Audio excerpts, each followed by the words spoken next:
The coronavirus pandemic will be remembered as a world reordering event.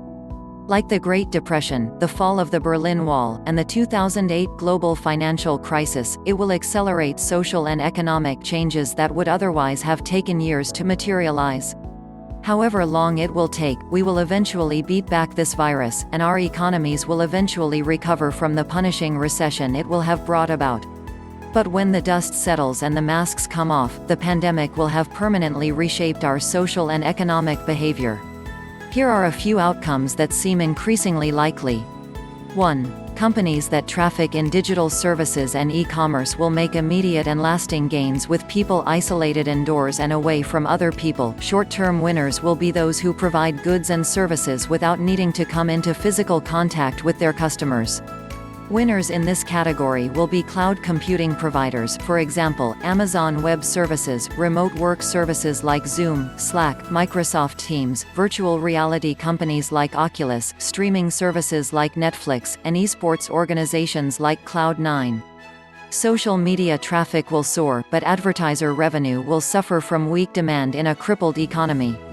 Coca-Cola has already pulled all social media ads. As its peers follow suit, the sharp overall decrease in ad spend will reverberate down to production companies, advertising agencies, and TV and radio stations. In the short term, e-commerce platforms, food delivery services, and logistics companies will also be winners. When the economy does eventually improve, these gains will mostly endure thanks to entrenched shifts in consumers' buying habits. 2. Remote work will become the default. Employees who are suddenly working from home by necessity are experiencing a change in their work style that spares them the suit and commute and gives many of them greater flexibility with their schedules and demands outside of work. Many will find they prefer working remotely, and, when the crisis recedes, it will become hard and expensive for some companies to deny them that option, while others will want to take advantage of this new preference.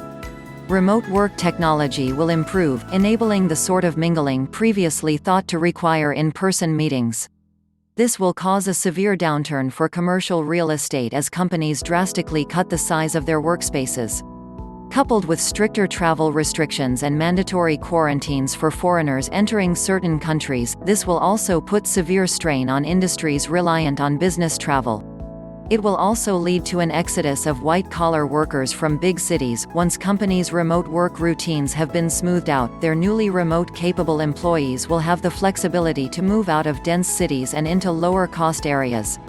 3. Many jobs will be automated, and the rest will be made remote-capable. To survive the crisis, firms will need to lay off their least productive workers, automate what can be automated, and make the rest remote-capable. Those who do this effectively will emerge leaner and more efficient.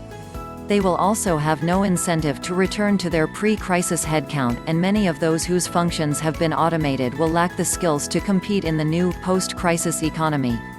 Labor force participation will suffer. In the medium and longer term, these companies will also realize that the functions they have made remote capable can also be performed by highly skilled workers in lower-cost countries.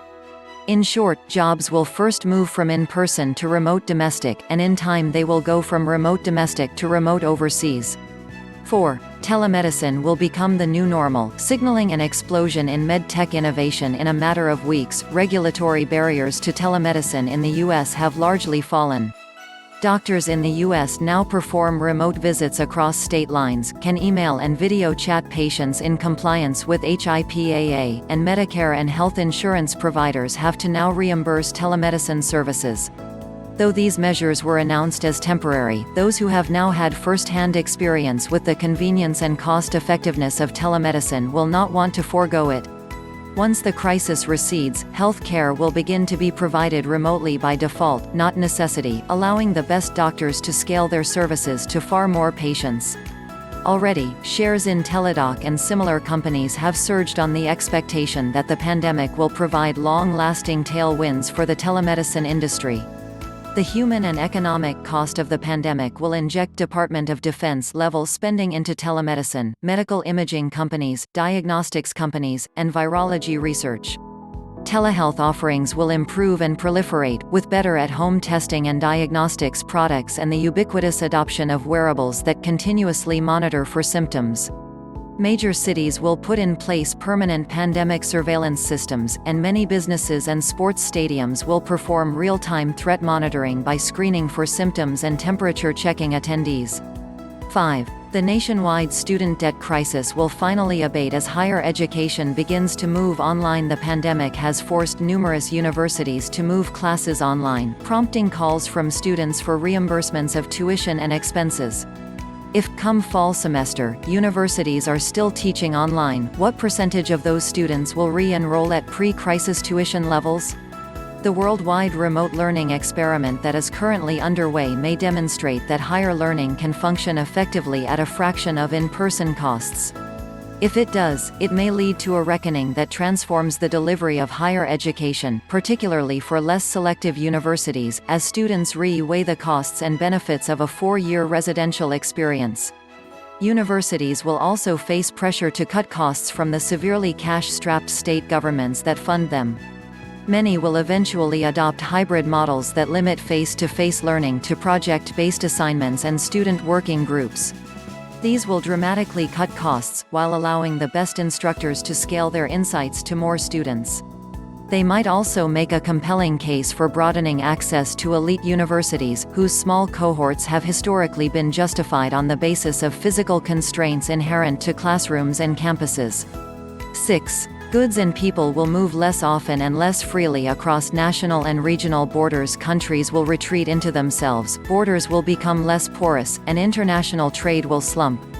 To bolster their ability to survive extended periods of economic self-isolation, governments will push to strengthen domestic manufacturing capacity and step in to inject adequate redundancy in critical supply chains.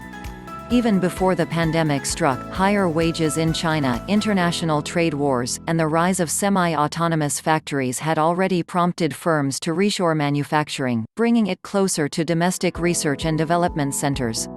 The coronavirus crisis will accelerate this trend. Increasingly, corporations will favor the resiliency of centralized domestic supply chains over the efficiency of globalized ones. Lacking support to protect the shared gains of worldwide economic integration and globalized supply chains, the multilateral institutions of global governance established in the 20th century will, if temporarily, begin to fray. Governments that adopted emergency powers to manage the crisis and police their borders will be loath to relinquish them when it recedes. Governments will conduct more widespread and more intrusive surveillance and claim broader authority to monitor and respond to viral threats. Checkpoints at national and regional borders will use biometric screening to detect deadly viruses in real time and impose mandatory quarantines on travelers entering from certain countries. This will create significant friction for all kinds of travel. Airlines, hospitality, and tourism will experience a severe slump in demand in and beyond the immediate aftermath of the crisis. 7. After an initial wave of isolationism, multilateral cooperation may flourish. After an initial retreat from globalization, countries might come to recognize that technological and viral threats are existential, and therefore require international cooperation. Adopting a sense of pragmatic internationalism, countries would develop international norms, monitoring and reporting systems, and coordinated response and contingency plans. When the next pandemic strikes, global monitoring and reporting systems would detect it earlier. A coordinated global response would make self-isolation orders effective, shortening the economic shutdown and hopefully sparing lives.